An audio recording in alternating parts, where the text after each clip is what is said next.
Have you ever heard a car story that sounds more like a fairy tale?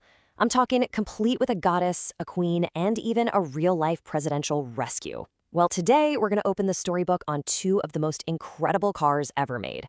Let's turn that first page. Right here, the French philosopher Roland Barthes just nailed it. He said it looked as if it had fallen from the sky. And that is the perfect way to describe seeing the Citroën DS for the first time, way back in 1955. I mean, in a world of kind of boxy, old-fashioned cars, this thing was a literal spaceship. It was a total shock, and it instantly made everything else on the road look like it belonged in a museum. So what was it about this car that made everyone think it was some kind of alien spacecraft? Well, let's go back to its very first day on Earth and find out.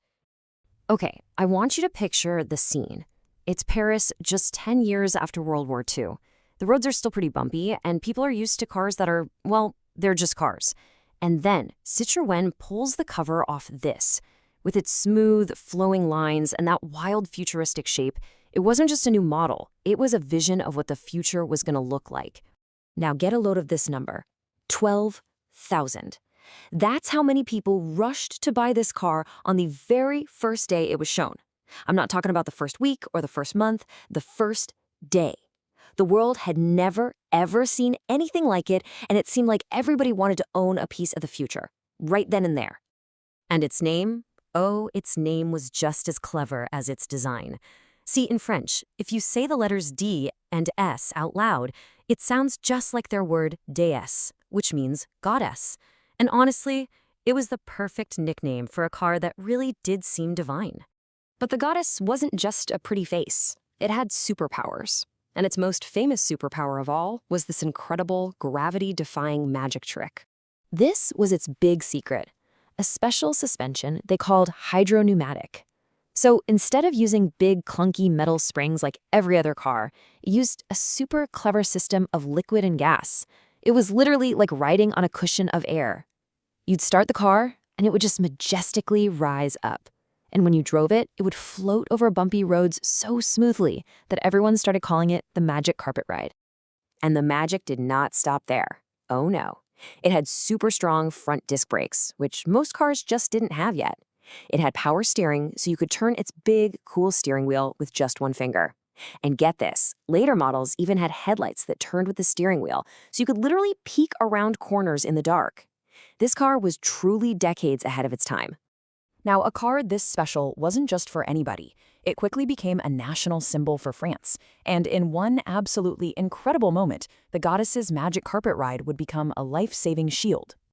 The President of France, Charles de Gaulle, he wanted to show the world the brilliance of his country. So, naturally, he chose the most brilliant, most revolutionary, and 100% French car he could find, the DS. It was basically a rolling symbol of French pride and genius. And then this happened. It's a true story. On a summer evening, assassins ambushed the president's car, riddling it with bullets and completely shredding two of its tires. Now, in any other car, that would have been a total disaster, but not in the DS. Its magic suspension automatically adjusted, keeping the car level and steady, which allowed the driver to speed away on the ruined tires and save the president's life. The goddess had become a guardian angel. But the story doesn't end there.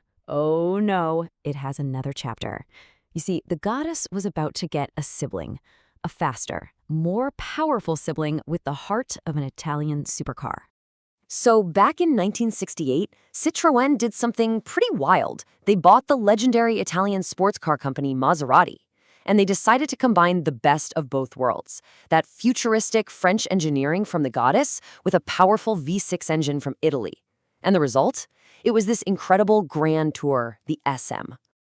And just like its older sister, the SM got its own royal nickname.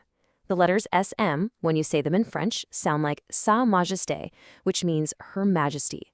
So if the DS was the graceful goddess, the SM was the powerful and fast queen. So how are they different? Well, the DS, the goddess, was all about floating in total comfort. It was the ultimate family car from the future. But the SM, Her Majesty, was built for speed.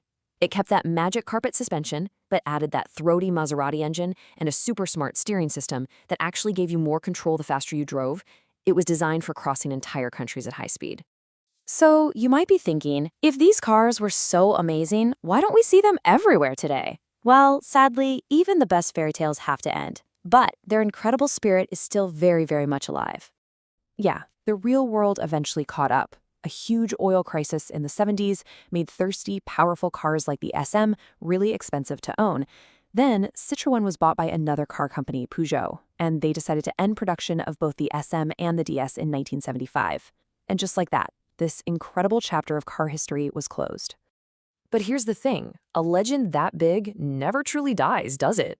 In 2014, the name DS was reborn as its own separate luxury car brand. And its mission? To capture that original spirit of daring design, amazing technology, and that French elegance that the first goddess introduced to the world all those years ago.